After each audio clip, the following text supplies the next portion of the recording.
Hello, friends. Welcome back to our Dream Big Nation podcast. I am so blessed to join with you today with a new friend, Miss Joy Robles. Welcome, Joy, to our show. Thank you. Thank you for having me.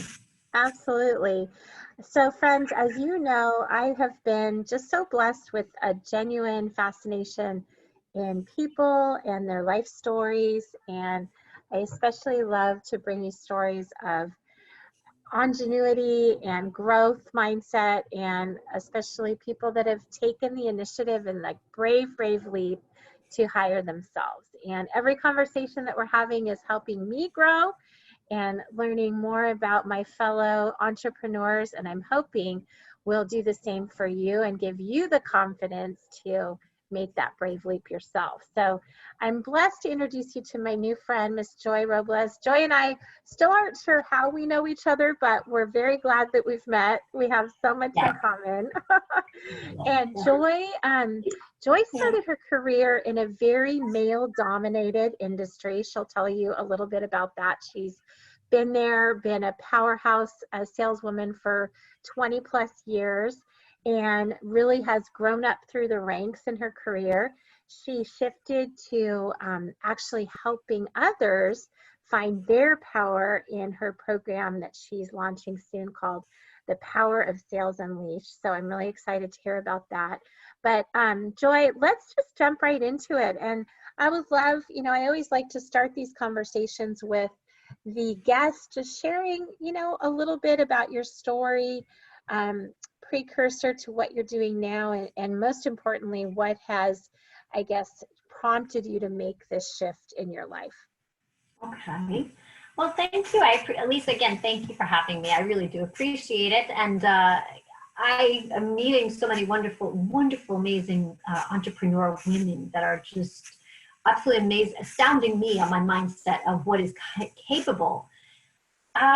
I joined. It's so funny because it seems so opposite of what I've been accustomed to in 20 years in a male-dominated industry. I've been usually the only woman in the room a majority of the time, and then to be immersed in so many innovative and inspiring females, it is amazing to me. I am so stoked by this. I really am. I started about 20 years ago, as you said, as an administrative assistant to the CEO. He was looking for someone that he needed for his daily tasks. He had never had an administrative assistant before. When I joined, I was I'm trying to see how I can explain this. I was I was a very religious woman. So I came in and I said to him, I'm amazed you chose the woman with the long dresses and the short nails instead of the one with the shorter dress and the long nails. And he was a devout Jewish man, and I was a devout Catholic at the time. And it just kind of amazed me that our paths just synced. We understood each other on a deeper level, on a faith-filled level. We understood the dynamics of where we were coming from, regardless of the difference in religion. It didn't matter. And we connected, and he said, I saw something in you. I just decided that, this was the person I wanted to hire. And we worked together the first year, and I started to interact with his customers a little, and he said, you need to be in sales. And I just, and sometimes when you have gifts and talents, it takes other people to see it, to identify and notice it more, even though you have had this talent your whole life, or this ability or potential. And it was hard for me to see. And I said, really? And he said, yeah, you need to be in sales. And he transitioned me over to sales. And within 2 years, I sold over $1 million in building materials. And it was just a straight shot. And people would say to me, how did you have so much success? It's funny, and people are going to think it's funny, but I studied the Word of God for many years, and I had this kind of arsenal, if you will, buildup of understanding of my worth and value. So when I went with a product, I just believed that my ability to bring it to market, because I believed in who I was. And people would say to me, and I didn't apologize for my faith. I didn't apologize. I was very bold in my faith. They all knew it. And I saw it because I treated it more than a transactional thing, I treated it more like a ministry. And I came to them and I wanted to know not just about what I could do for you at this moment on this particular transaction, but what can we do in a relationship? What can I help you with to build your business? And they weren't used to, I think, in some respects, of looking at the whole picture instead of just looking at one transaction. I think that they were just so, and they were very, I work in being the male-dominated industry and building materials. They're very rough and tough and rugged, and they have very quick to the point. So I had to learn how to be humorous, kind of to differentiate myself and to kind of give them a moment of which they stepped back and laughed and realized, wow, you know what? I just went my whole day without laughing. I just spent my whole entire day just doing transactions and not just being lighthearted. And I like to laugh. I mean, I do. I said, if I'm going to sit in this chair for 9 hours a day or 8 hours a day, I'm going to laugh and enjoy my time doing it. So when I got on the phone with a lot of these people, I laughed a lot of times. I mean, literally just laughed. And they love the jovial spirit and they love the energy and the enthusiasm and you know, and I would say to them, I'm gonna pray for you. If you need some help today, tell me what you need, and I will be glad to do it. And I did, and I think that kind of threw them a little bit sometimes. And some of the other approaches that I did was I would send them cards that of a conversation, what we discussed in our conversation, and maybe a joke that was in there that we had talked about, and they appreciated so much those little touches. And I think in sales, it really is about, and in life, I think it's about, you know, reaching out and touching people, and not just a physical touch. I think even these days, you send something and just say, I'm thinking about you. I know we can't be there, so I just want you to know you're my thoughts. A text message, an email, something that's personalized, that's not just a standard, here it is, I'm just going to send this off as a you know, a blanket statement, something personal that says, I see you. I recognize you. I know you're there, and I know what your concerns are. Meant the world to these guys, and they started to tell me things and open up in ways that I discovered that this was really a job and a ministry in the same respect, because I had worked 7 years prior as a youth minister. So I worked as a youth minister and felt like, wow, this has definitely been a sort of an upgrade in age. So I went from working with teenagers to working with adults. Yet they needed somebody to just not just hear them, but to listen. And I think so much in our work days, I don't think we realize that it's not about the request. It's about what's the question behind the question. And it's about asking something deeper. So when they're saying, you know, do you have this? Well, what is it, the reason that you need it for? What is the problem that you're having? What, you know, tell me a little bit more about that. Just those little segues of questions. You know, give me a better idea. I'm not sure I understand it completely. And it opens, it's very open-ended questions that just open the world up to you gaining a better understanding of what your client's pain point is and what it is that their expectations are. Because sometimes I'm assuming something and finding out they have something totally different in mind. And if you've ever spoken to men as a woman, well, you can totally understand. Right. Oh my gosh, they converse so differently, which was another obstacle I had to overcome, was understanding how do these guys communicate? Because I had spent, I mean, literally, I mean, you know, you can look like I had so much success. That first year was brutal because I spent most of the time in the bathroom every day crying because I took everything, internalized everything. And I had to get a tougher skin because when you're working in certain industries, you have to get tougher skin. And I had to realize, okay, are they just being this way because they've had a bad day? Somebody just annoyed them. Somebody, you know, made them feel bad. Like I always have that factor, which I've heard a long time ago, wounded people, hurting people hurt people, and they do. And I had to identify that and say, boy, you sound like you're really having a rough day. And that opened it up, that it just brought their whole guard down. And it was, okay, now I can talk. And it's really understanding when you're talking to people, what lights them up and what aggravates them, and really gaining a sensitivity to that and saying, I know this is what bothers you because you had stated this in the last conversation or you stated this before. So let's see if we can get away from that, avoid that so that doesn't happen again. And people value being listened to. I mean, they value that you remembered what they said. They value that you held it in such esteem that you would remember it and hold it in your heart. And like, I've had guys tell me, you remember that? You remember I told you that? And I'm like, yes, I do. I do, because it was important to you at the time. So if it's important to you, it's important to me. And to tell people that, and I think they feel that authenticity, because we can do that all the time, but it doesn't matter if you're not authentic. If you're not bringing it across and truly meaning it with your heart, it comes across in a false flat. And it's really, it really is, and I have to say for women that I've noticed, because going from a male-dominated to female-dominated, there's certain dynamics that I've noticed. And one of the things that I did notice in starting out, especially with women starting out in business, is their lack of ability to have that confidence in what they're bringing to the marketplace, or how they're presenting themselves, and feeling their own worth and value. It has very little to do with the transactional side of it itself. It has more to do with your mindset and how you feel, because if you truly believe you're bringing a solution to your customer, you're not going to want to get them off the phone, because you know how badly this can help them.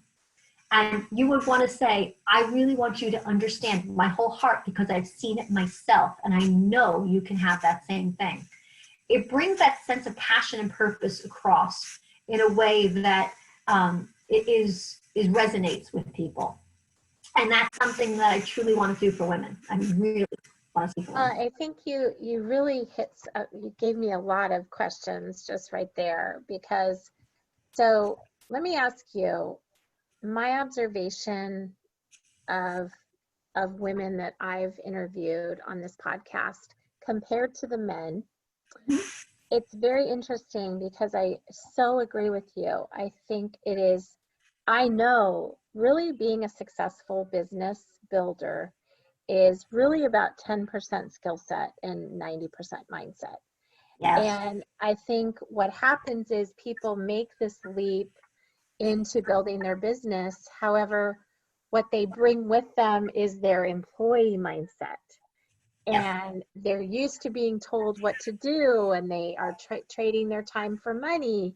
Whereas the reality is, with entrepreneurs, we often put a lot of time in before the revenue comes.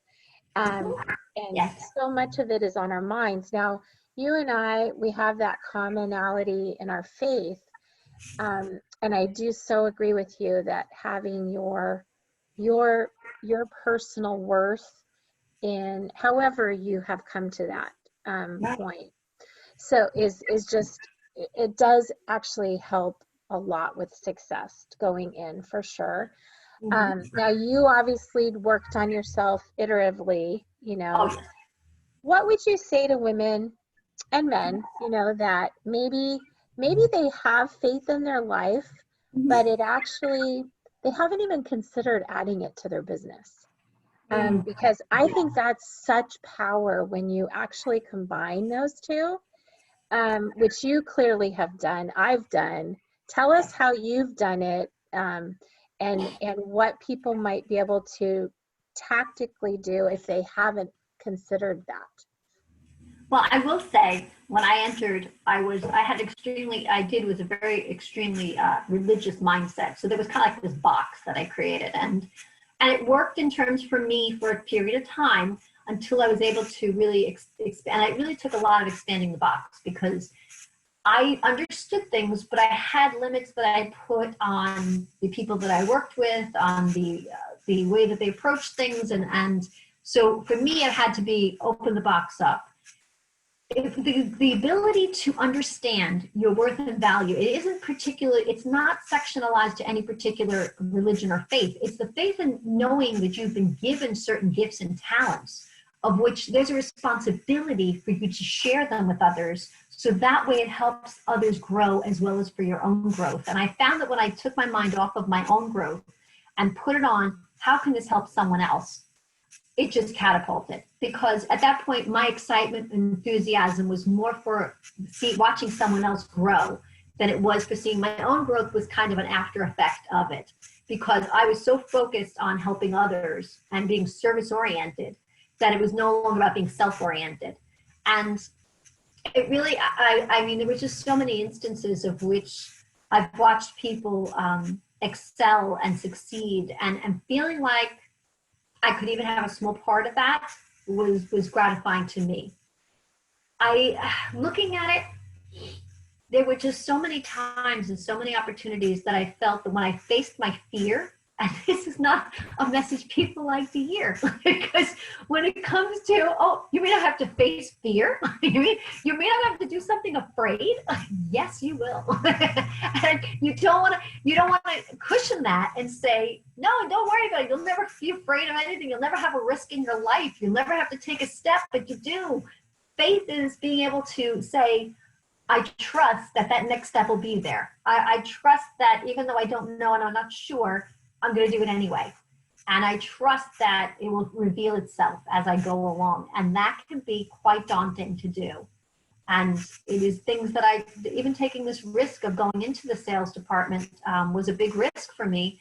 And it took a lot of faith to say, if this opportunity came to me, it came for a period of time. The doors and windows of opportunity are open in certain areas for certain periods of time, and then it closes. And if I don't grab it now, I will have missed this opportunity. There's usually opportunities always come. When we are open to wanting to see an opportunity, it'll present itself. When we feel like, oh, it's gone for now, it's gone forever, that's when we no longer see it. But they're always there. Opportunities are all around us. We just have to be open to accepting them and be envisioning enough to say, all right, I'm going to grab it when I see it, and I will see it. Yeah. And I think, for those listening to this later, we're in the midst of the COVID crisis right now. We're about, 9 months into it. And I'm curious, if you, Joy, look, say 20 years ahead, you have 2 daughters, right? Yes, I do. Okay. And picture yourself on your porch, you're with your grandchildren around you, and they say, Grandma, I just learned about COVID, and I heard people went crazy, what would you say, Grandma, what did you do? I want to know what you did. What will you be able to tell your grandkids? That's interesting. I got creative. And started to say, where do the opportunities lie and where do they exist?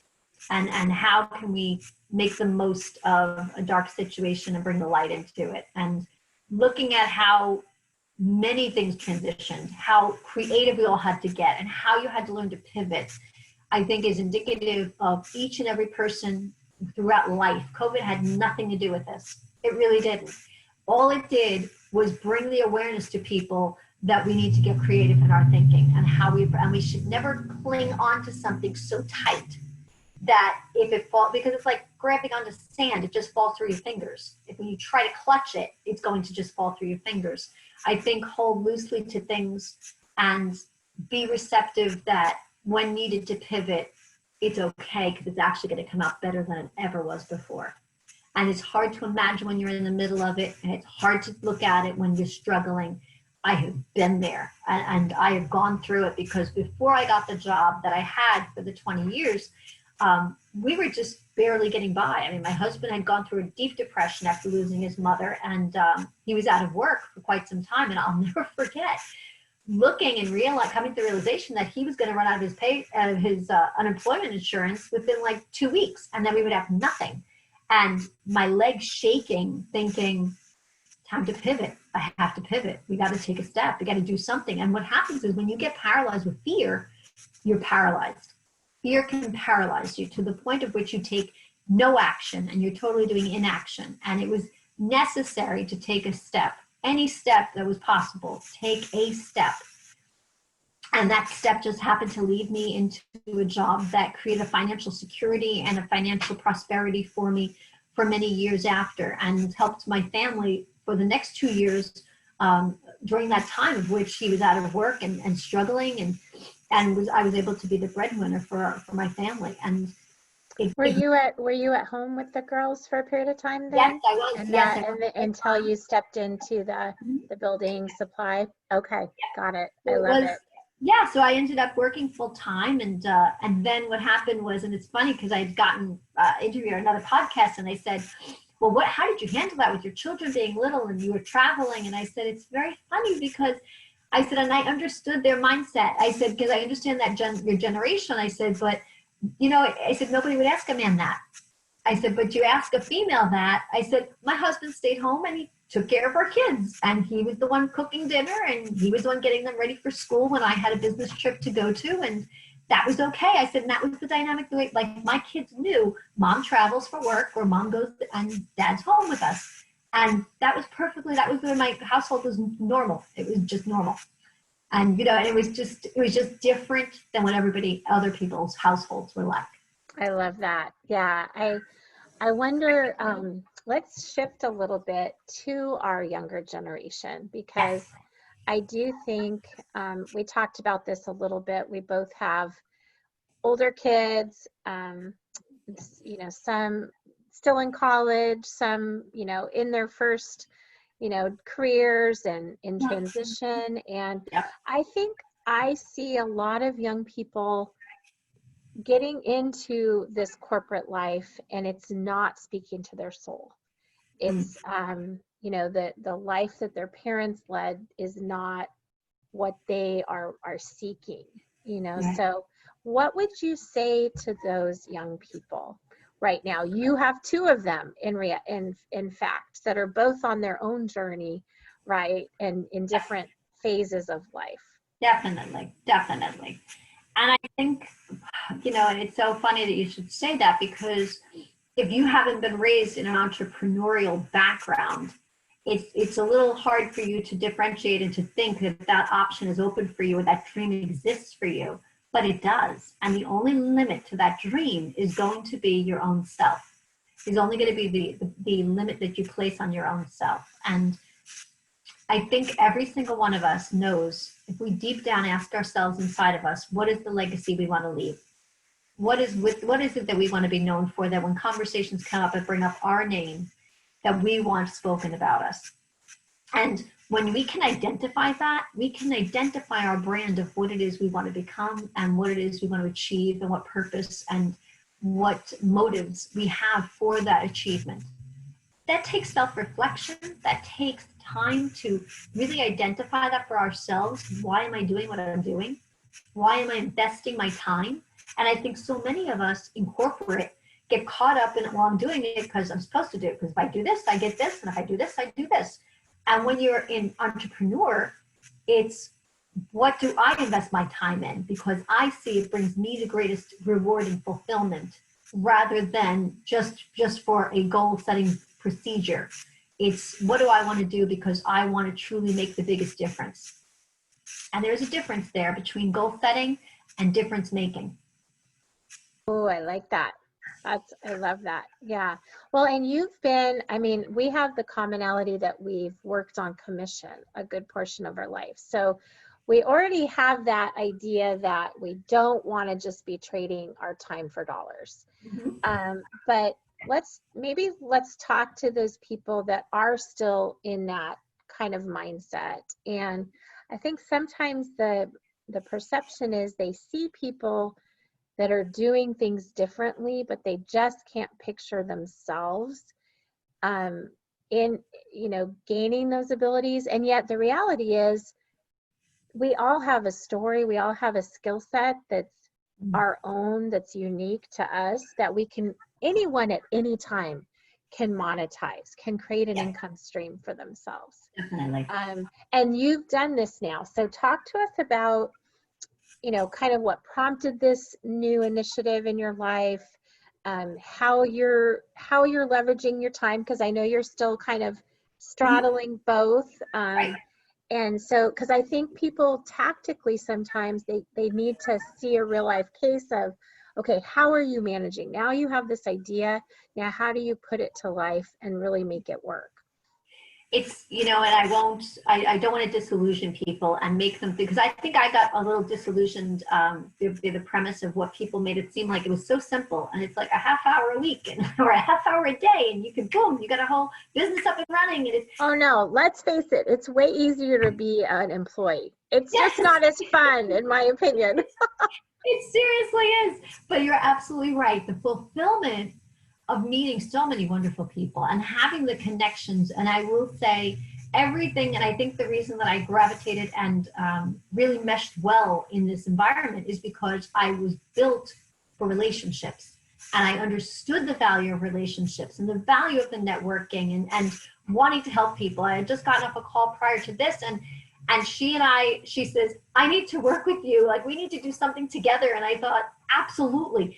And it's just the feeling of, I want to help her succeed because I see the gifts and talents there. I want to help you. I want to help people, but I see the gifts and talents and the true desire to be a significant difference in this world is something that I really feel empowered to do. And looking at, yes, being an employee is much easier. It really is. It is starting your own business because you're independent. You have to take your accountability, responsibility, and you have to be disciplined, and you have to be disciplined in your time and how you're accessing it. And I said to somebody the other day, being an entrepreneur, I have faced, it has been such a huge test for my own internal struggles that I didn't even realize. I'm like, wow, I thought I died to that. And all of a sudden it comes right, that fear comes rising up, and the doubts come rising up, and I'm like, wow, this is a course in personal development that I didn't know I was supposed to take. I thought I aced that course a while ago, and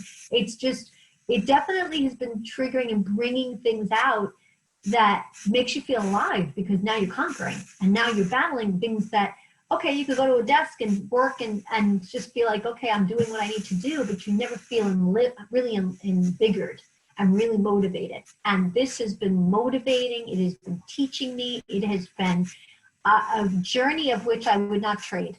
And there have been tears, there have been frustrations all along the way, but there's also been such exuberance and such elation at the fact that I've been opened up to a whole world of women and people, entrepreneurs, and men as well. I have met some amazing men entrepreneurs, but I will say the majority of them have been women. And to see just the absolute potential of when I watch someone, I always think to myself, what God did for you, He did for me. So I always look at it and go, you got that? I can do that. And I love that. I love that. None of us are any less worthy or any less capable of having what the top achievers have. And we just have to, like I said, lift the lid. You have to lift the lid. Yeah, well, and I think, tell me your thoughts on this, but my observation, I was in corporate like you for almost 25 years, and women, I so agree with you. We're naturally nurturers and naturally want to connect and help one another, often to the detriment of ourselves, quite frankly.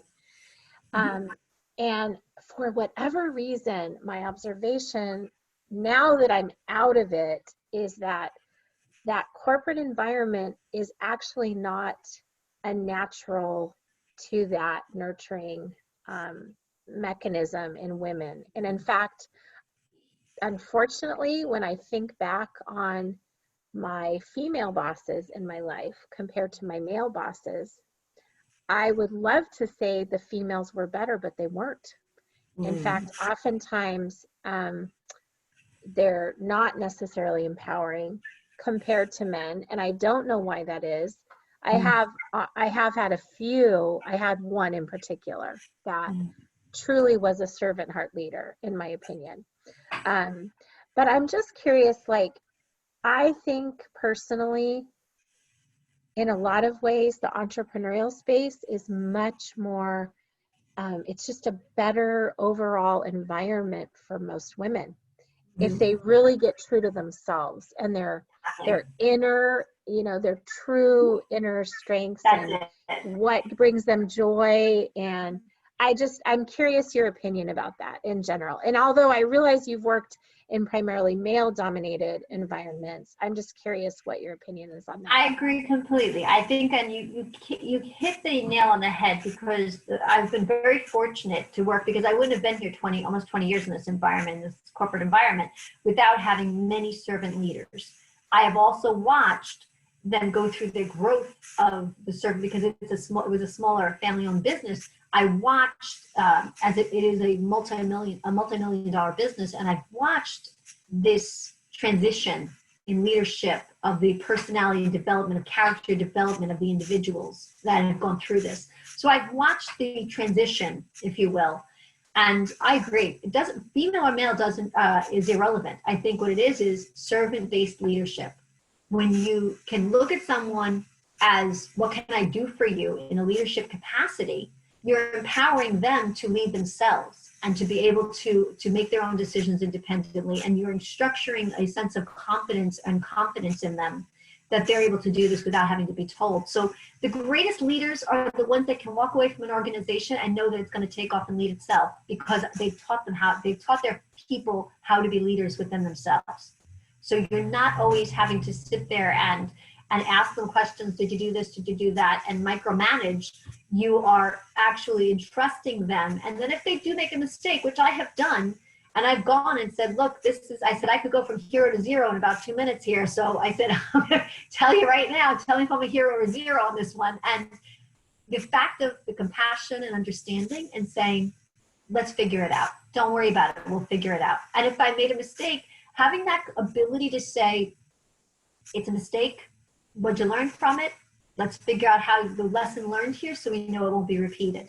But when you have leaders, which I have worked under prior, that are very domineering and dominant and controlling, then it actually intensifies your ability to make mistakes, because now you're so careful, trying to be so careful, that whenever you're trying to be overly cautious of something, you're gonna make mistakes, because it's just a mindset shift that when you're more relaxed, you will tend to look at things through a different lens than when you're and I've been through micromanagers in my time over the 20 years. I did have one that was extremely micromanaging and made it extremely confining of an environment. And he didn't last long.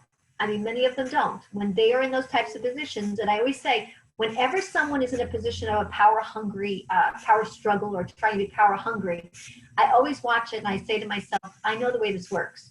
And someone who's power hungry always wants more power. They're never really satisfied with enough. And it's usually their downfall. They will just go after and keep going until it actually takes to their fall. So Yeah.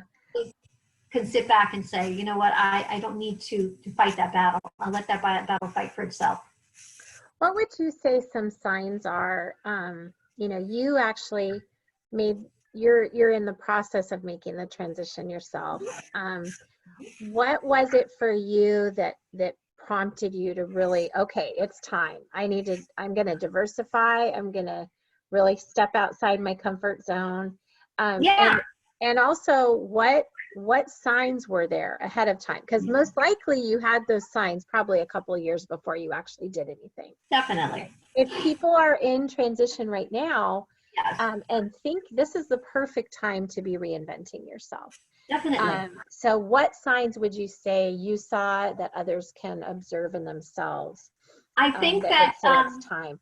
Yeah, I think that when I saw transitional things happening within the organization, that I thought to myself, am I letting my future be dictated to me, or am I dictating my future?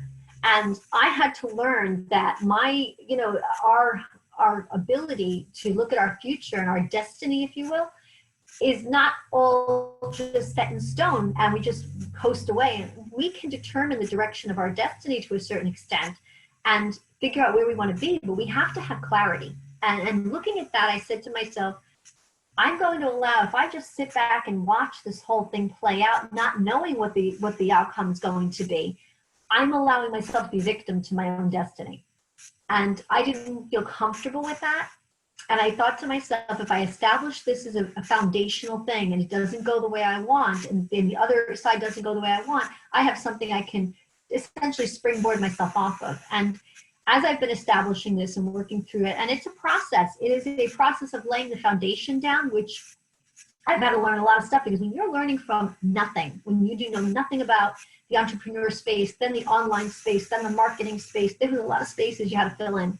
And And it was a long time to learn and go through and stumble and fall and say, okay, I have to pivot this way to learn this. And this is, so there was a lot of education that came with it, and a lot of talking to some amazing people, and then some people that were also still in the process of learning, that I had to then learn how to differentiate between who are the authentic ones that really know what they're talking about, and who are the ones that are kind of placating or kind of boosting a little bit more with grandiose than what is necessarily true. Not everything is as it seems. So you have to ask strategic questions in order to differentiate who's authentic and who's not. Because in these spaces, there's a lot coming. Oh, I think you hit something so great right there, because let's face it, we live in a world that there is a lot of noise. There is so much that we talked about this earlier, that bright, shiny object, the next, I think a great tip that I learned from my coach is always spend 24 hours before you make a decision. And it's important. Tell me your thoughts on this, but my observation is the sequence in which you do things is very important too, because I think when you're first starting, would you agree mindset is probably the number one thing you can invest in is coaching around your mindset in general? Yes, absolutely. Absolutely. I think that was one of my first errors, not knowing much, thinking, and I think this is a pitfall that a lot of new entrepreneurs can fall into, is the coaching that wants to give you, when set you up with the funnel, and they set you up with all of the hardware, and it's more the software you need. It's not the hardware. The hardware only runs as good as the software is. So it's kind of like the external will only be the after effects of the internal. And you cannot fix the internal first, the software is not going to run. Because the hardware is not going to run. Because if you can't get the software programming correct, it doesn't matter how wonderful the execution is. Because you need to have the execution of a well-aligned plan and a well-aligned mindset for it to go off properly. You could actually, that's why I tell people, imperfect action is better than perfect inaction any day. Just do it. Don't even care about what it looks like to people. Don't even care. I did it myself with just offerings and saying, you know what, but it doesn't look the prettiest, it doesn't look, put it out there. Just do it. Because the more that you do, the more comfortable and the more, I always say to people, God can't move a parked car.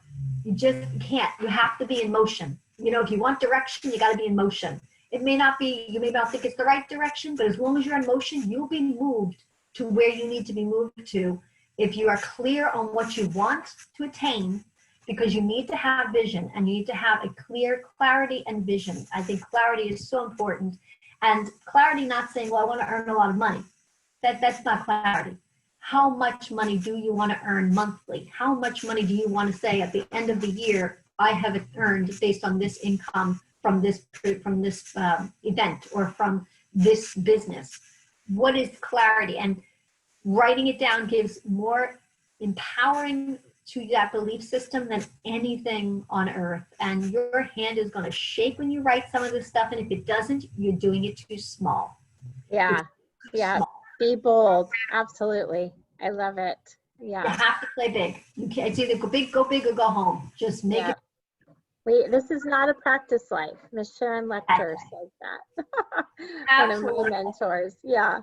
Well, oh my gosh, I can't believe we are out of time. We're actually over time. You and I could talk forever, I think, and we are going to do things together. I can tell. Thank you, Lisa. So, Joy, tell us how our listeners can reach you. I know you have a program that's coming up that you're excited about. Share a little bit about that. Yes, I have a masterclass that I'm going to be doing on Saturday. I'm just looking at the calendar here. Saturday, the October 17th, which is going to be how to sell like a pro. And I also have a free download if anyone is interested, which is the 7 steps to becoming a kick-ass saleswoman, which is at www.power-unleashed.com. And they can download that for free and ask me for any details at joy@power-unleashed.com, and I can send any information for the masterclass coming up. I love it. And I will tell you, I think they're going to get 20 years of experience in 2 hours. And I think if anything, I really think that it will help people with the mindset approach of what it is to go in from springboard from nothing to something significant. And it's what we put on the foundation is going to be indicative to how high you can build a building. And Yeah. it really does need, it's all about the foundational work. It really is. Absolutely. Well, and I think remember, folks, it's really, it's not about the destination, really. It's about the person that you become on that journey, really. Very true. It's so powerful. Well, I am so thankful for your time, Joy. Thank you so much. To our Dream Big listeners, I am so blessed to be part of your day. Thank you for carving out some time for us. Our listeners, you know, tend to be early entrepreneurs themselves, and I know in my own personal journey how impactful it's been to help hear the story of others that have made that brave leap to hire themselves. So thank you again, Joy, for joining us. For those of you that want to catch up on previous episodes, you can always go to dreambignationpodcast.com and be sure and go to Lisa Williams Co. to check out all of our programs and valuable content as well. So bless you all in your amazing life journey, and I can't wait to see you soon.